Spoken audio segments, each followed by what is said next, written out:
Hi Leo, welcome to Higher Source Tarot for your weekly tarot check for the week of June 14th through June 21st of 2020. So this is for all Leo, Sun, Moon, Rising, and Venus for Leo here.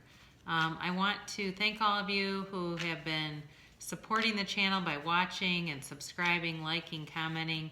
If you're new here, I'd love to have you as a subscriber. If you press the bell, you'll be notified when new videos are posted, but it's every week, okay? So if you don't like the notifications, you can just check back every week. I will be coming out with a mid-month tarot check, and those are a little bit more involved. That'll be in just a couple days here, all right? So here we go. What's the guidance, please, for Leo? Guidance, please, for the week ahead for Leo. Sun, Moon, Rising, and Venus. All right, here we go, guys. Again, we're dealing with sacred mysticism, so I do my best to align it and make it structured, but it doesn't always fit into our human concept of time exactly, right? So Sunday you have the Eight of Wands. Monday you have the Ace of Swords. Tuesday you have the Star. And then you have the Knight of Cups on Wednesday. Thursday you have the Ten of Cups. Friday you have the Ten of Wands. Saturday you have the Nine of Swords, and then you end on the Lovers. So very nice reading. So you've got Aquarius, Gemini here. You have air in general, so certainly could be Libra. You have fire, so Aries, Leo, Sagittarius, and you also have water, Pisces, Cancer, Scorpio. So you definitely start off with some kind of communication coming in, okay? So 8 in the tarot is movement, and the 8 of Wands, some readers refer to these as Cupid's arrows, okay? So there's communication, but it's oftentimes about love. And in this reading, you've got with the Ten of Cups, the Knight of Cups, and the Lovers, there's definitely some influences here about love. So some of you may hear from someone, or you may be in the beginning of a relationship, but I feel like there's some kind of communication that's important on Sunday that happens. And it solidifies things. It brings in clarity is what I get. And you'll have the Ace of Swords coming up on Monday, so that actually makes a lot of sense.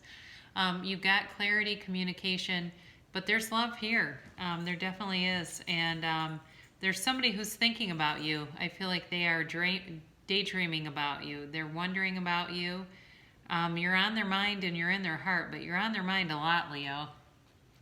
So you've got this Ace of Swords on Monday here, and the Ace of Swords is really about, it's about clarity, yes, mentally it's about clarity, but I also feel like it's kind of like cutting through some stuff. So if there's been anything in the past where you've had people that have kind of, been kind of talking out of both sides of their mouth. You've got the truth with somebody here. You're going to have understanding of the truth. And again, this is about communication. So it works great with the Eight of Wands. The energy definitely works great together. They're companions with this. So you've got something new coming in, like some of you may have some kind of a new goal. You may have some kind of a goal in a relationship about, keeping the communication open, or there may be some dialogue about that, like keeping communication going in a positive direction. So you have on Tuesday here, you've got the Star, and the Star, yes, is wish fulfillment, but it also tends to appear after a crisis. So if you've had a difficult time in these past couple of weeks and months, you're coming into a period of renewal. You're coming into a period of taking better care of yourself, setting boundaries where they need to be set, but also just feeling alive, feeling invigorated, feeling renewed. And it's a wonderful energy. So it's Aquarius energy, and that's on Tuesday. Certainly could be, if you've got somebody in your heart that's an Aquarius, you've got nice chemistry with them, certainly this week. Wednesday, you've got the Knight of Cups, and this is a little bit of a daydreamy energy, okay? So, I feel like there is somebody here who is wanting to put their feelings out there. They're wanting to commit and connect and move things along. But they might be a bit of an overthinker, somebody that's, where they're just like I said, I called it the Knight, didn't I? I wanted to make sure I didn't call it the Page of Cups, the Knight of Cups. I feel like have a high degree of sensitivity. They're just very, oh God, what is the right word for this? I'm sorry, I'm having a little bit of a hard time coming up with what I'm thinking about this card. It's like they're very daydreamy, but they're very kind of sensitive to their own feelings. They're in tune with themselves. They're aware of who they are. They're a little slow moving though, okay? So even if they want to come in, they're not going to come racing in. This is not like the Knight of Swords or something. They're guided. They're being guided. And they're just very emotionally connected. And that's, I guess, what I was trying to get to before. Sorry, sometimes when I'm doing this, it's like I know in my mind what I want to tell you, but it doesn't always connect.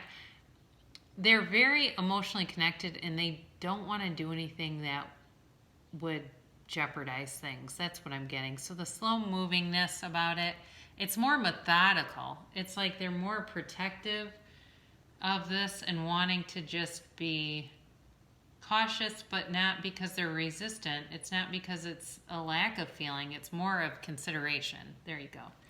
So on Thursday, you've got this 10 of Cups. And again, this is a great card to see too. It reminds me of the Star because it oftentimes comes after a crisis. It's a change card with the 10, but also too with this rainbow that's pictured. The 10 of Cups is very subjective, okay? So it's wish fulfillment, yes, but it's very subjective in terms of what your wish is.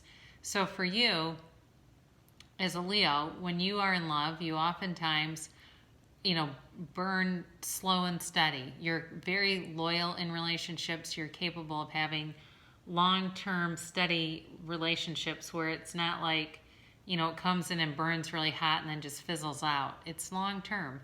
And so for you, when you have this card, if that's your desire, it's here for you. It's coming through. And it would be just a great time if you're meeting somebody new.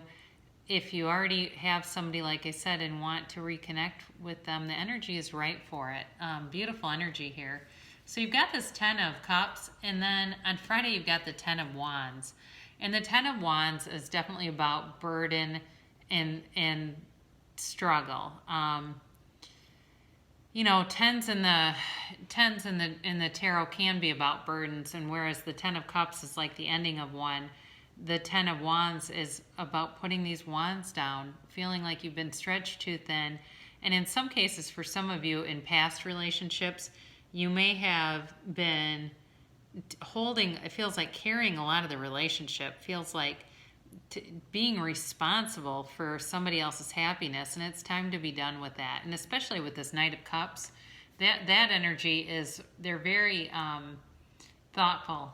They want to make sure that they're not doing something that's going to be, that's going to make things end before they begin. So you've got this 9 of Swords on Saturday night, and this can just, there's a restlessness about it, yes. And it may be, I almost feel like it's the other person being a little too thoughtful, keeping this too much and kicking it around too much in their heads. Certainly could be you too, though, where something is in your mind and replaying again and again and again. And so be aware of that because, thinking it through and analyzing and overanalyzing just builds anxiety, and then you attract more situations that create anxiety, and you don't want that. So be cautious. That's the good thing about the tarot. It's cautionary. So, if you see this coming, then you can avert it. So you end with the Lover's card on Sunday. And again, I feel like you have a soul connection here that's coming through. But there's a choice. And so for some of you, I do feel like you've got a choice here if you want to continue or not. And I do feel like there's love here. There's chemistry, there's an attraction. Some of the hesitation, though, on the other person's part or their careful ways may be somewhat of a turnoff for some of you. I get that. That it's kind of like, it is a little bit confusing, even though that's not how they mean it, but it comes across in a way that can be kind of confusing. It feels like mixed signals, the way that they're doing it. If the intentions are good, the motives are good, but it comes across as kind of a mixed signal. So be aware of that, but you definitely have a soulmate connection there. So very beautiful reading. So for those of you that are looking to attract love, it says new love here. Embrace an opportunity for love in your work prospects or for spiritual growth. So with this, when you embrace the opportunity for love in all areas of your life, romantically, it will show up. It's law, it's a universal law. We'll end with Abraham Hicks, Money and the Law of Attraction.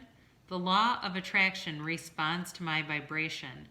A belief is nothing more than a chronic pattern of thought, and you have the ability, if you try even a little bit, to begin a new pattern, to tell a new story, to achieve a different vibration, and to change your point of attraction. The law of attraction is responding to your vibration, and you can easily change your vibrational point of attraction by visualizing the lifestyle you desire and holding your attention upon those things until you begin to feel relief, which will indicate that a true vibrational shift has occurred. Okay, so be aware of that. If if you've had something on your mind and it's to the point where you wake up and you're thinking about it right away, be aware when you wake up and you haven't thought about it, and realize that your vibration is starting to shift. So I love you so much, Leo, and I'll be back again soon.